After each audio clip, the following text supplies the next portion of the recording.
With that being said, this is the Digestif, ladies and gentlemen, midweek pod, last minute pod, a sober pod for the most part. K-pod. Half sober. A sober pod right after a K-pot.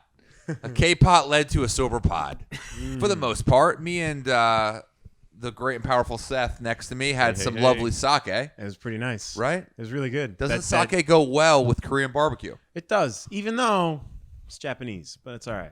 It's okay. You know, it's okay. okay. It is. It does. It does go well. It fits my it fits my pigmentation and my look to say that all Asian foods kind of go with the same shit. That's something that I should say. It's something that's a very evil straight white male thought to have, right? And as always, I'm Sam Mushman, comedian sommelier, Mr. Seth to my left, and Mr. Robbie Sco to my right. He was still pulled off a video pod. He set the iPhone up. He is. When there's a will, there's a way. And that is the quote you see when you walk into NASA space headquarters. When there's a will, there's a way in size 72 font in the main office. When you're experimenting with NASA space moon exploration, exploring how to garner fecal matter from the moon. When there's a will, there's a way. How are you, brother? I'm good, man. It's funny. I got a little reminder from Mark Zuckerberg. He was like, hey, 10 years ago today, I had a little post like, yeah, officially working on this project for NASA. And all like my friends from like high school and grade school were like, oh, man, this is the start of a great career. Like, this is great. But then, I didn't really, it was fun and all, but like filling in lab reports and dealing with the weird like political, like seeing all NASA get all chopped away. That's I love doing music, man. I love doing music. Love doing music. And who also loves doing music is the wonderful Mr. Lucas Perez to my straight ahead. Sitting in the thinking chair, doing a lot of thinking, not a lot of talking, not a lot of thoughts, but a lot of thinking. Hi. We had a smorgasbord of steak, thanks to you. How you because say I think smorgasbord? Smorgasbord. It's part of the whole Brazilian steakhouse, Peruvian steak kind of culture. You guys can eat a exorbitant amount of red meat and be fine. It just kind of like digests through your body. It liquefies, and it doesn't have any of the same problems that it has with white people, where like our high cholesterol and fucking diabetes and heart attacks and all this other horse shit. You just absorb 19 pounds of ribeye, and you're absolutely fine. I don't know why. You're a very small man, and I say that with love and appreciation to who you are as a small man. But I give a tall appearance. Well, no, you're a small man who, no. who consumed 7 ribeyes, and you're doing okay, I believe. And Charlie says he packs on LBs in a good way. Like he gains muscle. Well, Charlie's trying to get paid, so he's going to tell you when one of you are gaining weight. He knows he's not doing his job, so he's going to say, "Oh, you're packing on pounds in a good way. You were packing on pounds in a bad way. You haven't taken my program yet." Charlie is a business person. He is. Speaking of business, I am up to my left nut with this real estate fuckery. I am. It's one of those things, and I think it's a societal issue in the state that we live in the lovely state of New Jersey. I am currently, I bought a farmhouse, right? Why did me as a 32-year-old white male buy a farmhouse? Because I've been watching too much Yellowstone. So as a white guy from the suburbs, when you watch all 4 seasons of Yellowstone, and you watch, you watch John Dutton be John Dutton for 4 seasons. You emulate that type of white energy. So what do? You go on Zillow and you look at a bunch of highly photoshopped, edited photos of a farmhouse with a chicken coop and a barn that's going to collapse yesterday, and you purchase it. That's what you do when you're too far into that show. So me and my wife, we purchased a farmhouse. We just went under contract, and then what happened is what happens with every piece of real estate in this goddamn forsaken state is that a Goomba construction buyer comes in with a cash-only offer and sweeps it up from under your feet. Right.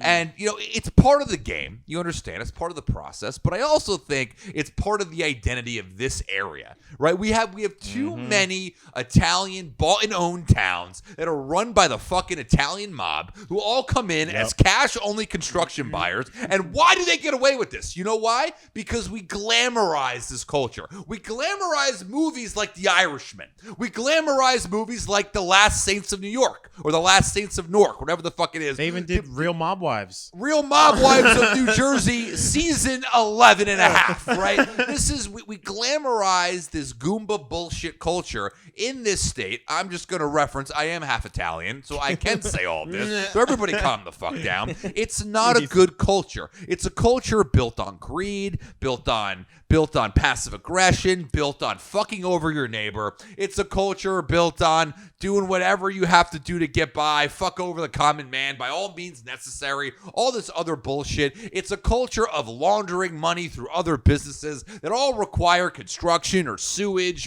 or ventilation or electricity or plumbing. All these industries fall under I am laundering drug money from Newark, right? And what happens is these buyers come out, these builders come out, they want to blow up the entire property. They have a oodles amount of cash on them. Cash in the truck. And last minute now, in a very seller's market, they come in last minute and they swoop up properties almost illegally. We were under contract, but there are loopholes, obviously, and that is what I'm currently dealing with. I am dealing with the results of what happens when our entire society says that The Irishman was a good movie. It's when our culture says we should make a Many Saints of Newark Part 2. We should see what Tony Soprano was like as a teenager. Who gives a fuck? He's a fat diabetes fuck who died in real life early because he doesn't take care of himself, and he was a mobster at heart, right? But in New Jersey, in the state of New Jersey, we glamorize this culture. This is why my mother won't speak to half of her family on her side. I get my Italian heritage from my mom's side, and she's been saying for 15 straight years, I'm good, and she's moved on because it's this bullshit like Ginzo nonsense of Penny Alavaca every single night of the week, and all this bullshit like quotes. Like it's a very fall down 7 times, get up 8 culture, like we talked about, but There are no standards for how they get up 8 times. There's no standards of how they do anything. It's just get it done, no matter how many people you fuck over. So I am fuming from this current deal because I believe that when you go under contract for something, you're under contract for something. Supposed right? to mean something. Supposed to mean something, right? There's no values in that anymore. And no, but there still is. There's just no values. I am assuming this builder is Italian. I am just going to go. You got to go the Italian way. Break his kneecaps. I don't have the means or the balls to do that, Seth. That is the problem. Do you have the means or balls to do that? My wife might have the means or balls to do that. This podcast is going to be late, by the way, everyone. We do apologize. There was a podcast before this, but my wife was, feeling very, very nice, and every part of her impact from the show, she very much resented. So we decided to move on from that podcast and come up with a fresh one. But this is the situation I'm in. What do I do? What do I not do? Who the fuck knows? Yeah, it's scary when you can just throw enough cash at something to just bypass all agreements, you know?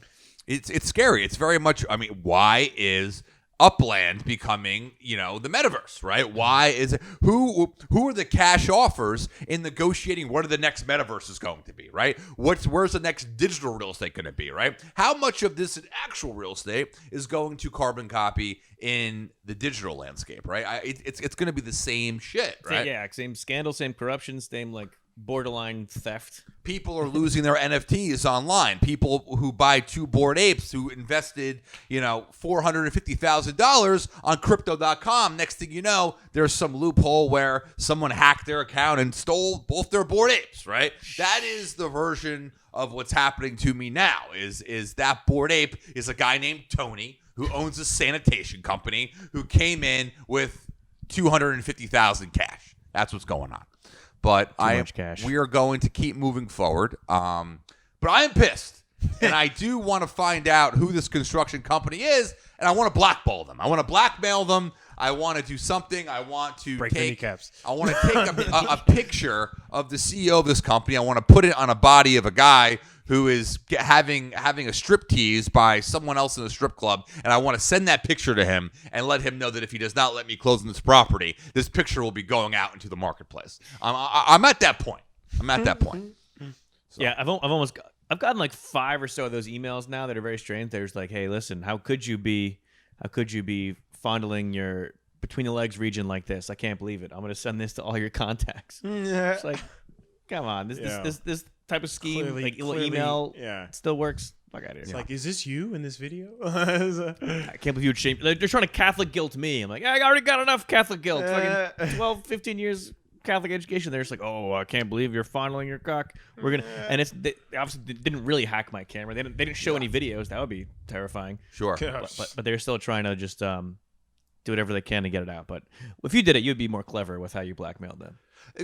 Possibly, but you do also look like what's great about you and why I love you as a friend is you look like the brand ambassador of Catholic guilt. Can we talk about that for a minute? You in an all white robe and a smile is really the Wheaties box of Father Catholic Rob. guilt. That would be something where if Wheaties came out with the Catholic guilt edition, it would be you on a skateboard in an all white gown saying it's going to be okay. We all make mistakes, and that would be the Wheaties box of Catholic guilt. You have such an alluring, wholesome vibe to you that The problem was I took my own advice, right? In the last episode, we talked about the real estate renaissance, right? How you got to go through the listing agent. And in this situation, I was not backed by a buying agent. I was not backed by an Instagram model who posts quotes that say love, faith, and hope mean that the world gets better. I did not have one of those in my corner. I need a real estate Instagram model to come in with high heels and a tight jacket and a failed relationship that she does not talk about. And I need her to represent me. So,